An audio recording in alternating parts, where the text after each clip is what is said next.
Hello friends, welcome back Spain news channel நண்பர்களே. நடிகர் பாக்கியராஜ் பார்த்தீங்கன்னு வச்சுக்கோங்களேன், இன்று மாரடைப்பு காரணமாக உயிரிழந்தார்.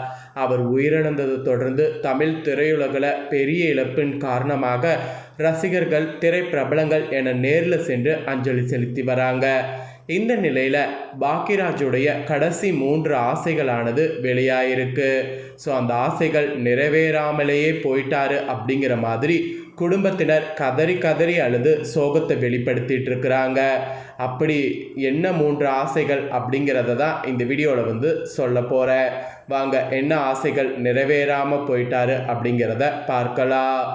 தமிழ் சினிமா வரலாற்றில் திரைக்கதை மன்னன் என்று ஒற்றை சொல்லால் போற்றப்படக்கூடிய மாபெரும் இயக்குனரும் நடிகருமான கே. பாக்கியராஜ் அவர்கள் இன்று காலமானார்.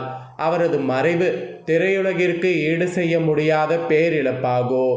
50 ஆண்டுகளுக்கு மேலாக தமிழ் நெஞ்சங்களை உணர்ச்சிகரமான கதைகளாலும் நகைச்சுவையாலும் தன் பக்கம் ஈர்த்து வைத்திருந்த இந்த சாதனை தமிழனின் மறைவு அவர் கடைசியாக பகிர்ந்து கொண்ட சில நெகிழ்ச்சியான ஆசைகளையும் நினைவுகளையும் நமக்கு மீண்டும் இப்போ நினைவூட்டுகிறது.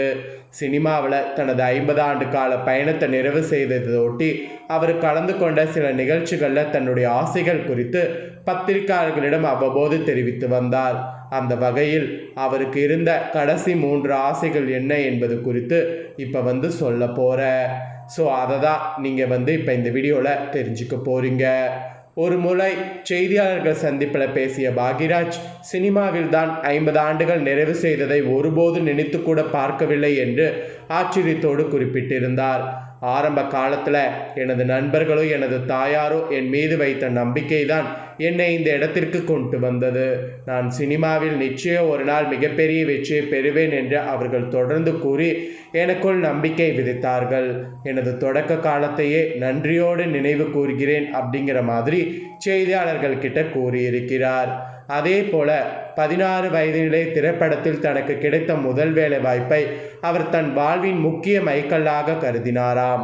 உலகநாயகன் கமல்ஹாசன் ஒரு முறை 16 வயதிலே படத்தில் பணியாற்றிய அனைவருக்கும் அடுத்தடுத்து சில ஆண்டுகளிலே மிகப்பெரிய சினிமா வாய்ப்புகள் கிடைத்து சாதனை படைத்தார்கள். இப்படி ஒரு வரலாற்று சிறப்பு வேறு எந்த படத்திற்கும் அமைந்ததில்லை என்று பாராட்டியதை பாக்கியராஜ் பெருமையோடு குறிப்பிட்டிருக்கிறார். வாய்ப்பு தேடிக்கொண்டிருந்த காலத்தில் தன் பெயரை சொல்ல தயங்கிய கோவை ராஜா என்று கெத்தாக சொல்லி கொண்டவர் 16 வயதிலே படத்தின் டைட்டில் கார்டில் தான் தன் தாயார் ஆசையாக வைத்த பாக்கியராஜ் என்ற பெயரை முதல்ல பயன்படுத்தியுள்ளார். ஸோ இந்த மாதிரி தான் நிறைய விஷயங்களை இவர் செய்திருக்கிறாரு. பாக்கியராஜ் அவர்களின் கதைகளில் எப்பொழுதுமே ஒரு மனிதநேயமும் நேர்மையும் கலந்திருக்கும். அதற்கு அவரது சிறு வயதில் நடந்த ஒரு சம்பவமே அடித்தளமாக அமைந்தது என்பதை அவரே பகிர்ந்திருக்கிறாரு. சிறு வயதில் பள்ளி முடிந்து வந்ததும் என் தாயார் எனக்கு தேன் மிட்டாய் சாப்பிட காசு கொடுப்பார். ஒரு நாள் அம்மா வீட்டில் இல்லாததால் நானே பெட்டி திறந்து அங்கிருந்த ஒரு காசை எடுத்துக்கொண்டு கடைக்கு ஓடி தேன் மிட்டாய் வாங்கி சாப்பிட்டேன். ஆனால் அன்று மாலை அம்மா வந்த பிறகுதான் தெரிந்தது, நான் காசு என்று நினைத்து கடைக்காரரிடம் கொடுத்தது ஒரு தங்க மோதிரம். அந்த கடைக்காரன் நினைத்திருந்தால் அதை ஏமாற்றிருக்கலாம். ஆனால் அவர் அதை அப்படியே என் தாயாரிடம் திருப்பி ஒப்படைத்தார். அந்த கடைக்காரருடைய நேர்மைதான் நாமும் வாழ்வில் எப்போதும் நேர்மையாக இருக்க வேண்டும் என்ற எண்ணத்தை என் மனதில் ஆழமாக விதைத்தது. அதோடு எம்ஜிஆர் மக்கள் மீது அவர் காட்டிய அன்போ நல்ல குணாதிசயங்களோ என் மனதில் ஆழமாக பதிந்திருந்தது. புதிதாக இயக்குனர்கள் பலர் பேர் வந்திருந்தாலும் அந்த புதிய இயக்குனர்களுக்கு சிவாஜி கணேசன் கொடுக்கக்கூடிய மரியாதை நான் பார்த்து வியந்திருக்கிறேன். கமல் ரஜினி கிட்ட கூட இளம் வயதிலேயே கமலுடைய அசாத்திய நடிப்பை கண்டு வியந்திருக்க. 16 வயதிலே படத்தில் பார்த்த ரஜினி இன்று அதே எனர்ஜியோடு இருப்பது ரொம்ப ஒரு பெருமிதம். இந்த மாதிரி ஒவ்வொரு நடிகர்கள்கிட்ட நிறைய விஷயங்களை நான் பார்த்து கற்றுக்கிட்டே வளர்ந்தேன். அதனால தான் சினிமாவில் 50 ஆண்டு காலம் என்னால் சர்வே பண்ண முடிந்தது அப்படிங்கிற மாதிரி அவர் குறிப்பிட்டிருக்கிறாரு. அது மட்டும் இல்லாமல் அவர் கடைசியாக 3 ஆசைகள் நிறைவேறாமலே போனது தான் இப்போ குடும்பத்தினர் கதறி கதறி அழுகிற மாதிரி ஒரு சூழ்நிலை ஏற்பட்டிருக்கு. சினிமாவில் உச்சங்களை தொட்ட போதிலும் மரணத்தை தழுவுவதற்கு முன்னால் எப்படியாவது செய்து முடிக்க வேண்டும் என்று பாக்கியராஜ் மனதில் அரிய 3 ஆசைகள் இருந்தன. அந்த ஆசைகளை நிறைவேற்ற அவர் பேச்சுவார்த்தைகளையும் புதிய முயற்சிகளை தொடங்கியிருந்த வேளையில தான் இன்னைக்கு காலம் அவரை நம்மிடமிருந்து பறித்து கொண்டது. ஃபர்ஸ்ட் ஒரு வெப் சீரிஸ் இயக்க வேண்டும் என்ற ஆசை இருந்ததா? காலத்தின் மாற்றத்துக்கேற்ப டிஜிட்டல் தளத்திலும் தடம் பதிக்க பாக்கியராஜ் விரும்பியிருக்கிறார். தற்போதைய ட்ரெண்டுக்கேற்ப தனது பாணியில் ஒரு தரமான கிரைம் சீரியஸ் வெப் தொடரை இயக்க வேண்டும் என்பது அவரது முதல் ஆசையாக இருந்ததா? அதற்கான பேச்சுவார்த்தைகளும் இறுதிக்கட்டல இருந்தன. இப்போ அந்த இறுதிக்கட்டம் இனிமேல் தொடர முடியாதுங்கிற மாதிரி அவர் போய் சேர்ந்துட்டாரு. இது ஃபர்ஸ்ட் அவருடைய ஆசை.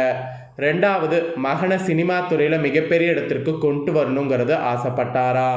ஒரு கலைஞனாக மட்டும் இல்லாமல் ஒரு பாசமுள்ள தந்தையாக தனது மகன் சாந்தனுவை தமிழ் திரையுலகில் மிகப்பெரிய ஒரு உயரத்திற்கு வெற்றிகரமான இடத்திற்கு கொண்டு வர வேண்டும் என்பது அவரது 2வது ஆசையாகுமா? மகனின் திரைப்பயணத்திற்காக அவர் எப்போதும் பின்னணியிலிருந்து சிந்தித்து கொண்டே இருந்தாரா? ஆனால் அந்த ஆசை இப்போ வரைக்கும் நிறைவேறாமையே போய் சேர்ந்துட்டாரு. அதோடு கடைசியாக ஒரு வெள்ளித்திரை படம் இயக்க வேண்டும் என்று நினைத்தாரா? வெள்ளித்திரையில் மீண்டும் ஒரு முறை தனது அசாத்திய திரைக்கதை முத்திரை பதிக்கக்கூடிய வகையில் பிரம்மாண்டமாக ஒரு முழுநீள திரைப்படத்தை இயக்கிவிட்டு தான் ஓய்வெடுக்க வேண்டும் என்பது அவரது இறுதி ஆசையாக இருந்ததா? அதுவும் இப்போ நிறைவேறாமையே போயிருச்சு. அடுத்ததாக ஒரு வெப் தொடர் மற்றும் ஒரு புதிய படத்தை இயக்குவதற்கான பேச்சுவார்த்தைகள் சுமூகமாக போய்கொண்டிருந்த நிலையில் அவரே இப்போ இல்லைங்கிறது தான் பெரிய வருத்தமாகவே இருக்கு. இந்த வருடம் பல புதிய முயற்சிகளை மேற்கொள்ள தயாராக உள்ளேன் என்று அவரே கூறி புதிய நம்பிக்கையோடு விடைபெற்ற திரைக்கதை மன்னன் தன் ஆசைகள் முழுமையாக நிறைவேறுவதற்குள் இன்று திரையுலகை விட்டு பிரிந்து ரசிகர்களுடைய நெஞ்சில ஆறா துயரத்தை ஏற்படுத்திட்டாரு. அவரது உடல்தான் மறைந்ததோ தவிர அவர் இயக்கிய முந்தான முடிச்சு, தூரல் நின்று போச்சு போன்ற காவியங்களோ, அவர் தமிழ் சினிமாவிற்கு சொல்லிக் கொடுத்த திரைக்கதை சூத்திரங்களோ, அவரது அந்த கடைசி 3 ஆசைகளோ தமிழ் சினிமா வரலாற்றில் என்றும் அழியாமையே நிலைத்திருக்கும். இதை தான் இப்போ குடும்பம் கதறி கதறி சொல்லி அழுதுட்டுருக்குறாங்க. ஸோ இவருடைய இறப்பு பார்த்திங்கன்னு வச்சுக்கோங்களேன், யாராலையுமே ஏற்றுக்க முடியாத ஒரு இழப்பாகவே இருக்குது. ஆக்சுவலி இன்றைக்கி நல்லா தான் இருந்தாரா? ஸோ இவர் இறப்பதற்கு முன்னாடி கடைசி நிமிடம் என்ன நடந்தது அப்படிங்கிற தாள்களும் இப்போ வெளியாகிருக்கு. அதையும் சொல்கிறேன். ஒட்டுமொத்த தமிழ் சினிமா ரசிகர்களும் அதிர்ச்சி ஆகக்கூடிய வகையில் இன்று காலை ஜூன் 27 வெளிவந்த செய்தி தான் இவருடைய இறப்பு செய்தி. 73 வயதாகக்கூடிய பாக்கியராஜ் அவர்களுக்கு இன்னைக்கு மாரடைப்பு ஏற்பட்டு உயிரிழந்துள்ளார். அவரின் உயிரிழப்பு செய்தி கேட்டவுடன் பிரபலங்கள், அரசியல் தலைவர்கள், ரசிகர்கள் என பலரும் நேரில் சென்று அஞ்சலி செலுத்தி வராங்க. அதோடு பாக்கியராஜ் அவர்களுடைய உடல் நாளை பெசன்ட் நகர் மின்மயானத்தில் தகனம் செய்யப்பட உள்ளது. தனது குருநாதரின் இறப்பு செய்தி கேட்டதிலிருந்து பார்த்திபன் அங்கேயே இருந்து எல்லா விஷயங்களையும் செய்து வருகிறது குறிப்பிடத்தக்கது. இந்த நிலையில் பாக்கியராஜ் அவர்களின் கடைசி நிமிடங்கள் குறித்து தாள்கள் வெளியாயிருக்கு. நடிகை குஷ்பு மகளின் திருமணத்தை முடித்துவிட்டு நேற்று இரவு சென்னை திரும்பியுள்ளார். பின் எழுத்தாளர்கள் சங்க தேர்தல் தொடர்பாக இரவு முழுவதும் பணியாற்றி இருக்கிறார். இன்று காலை பாக்கியராஜ் அவரது மனைவி பூர்ணிமாவோடு நடைபயிற்சிக்கு சென்றுள்ளார். பின் வீடு திரும்பியவர் போனில் யாரிடமோ பேசியிருக்கிறார்.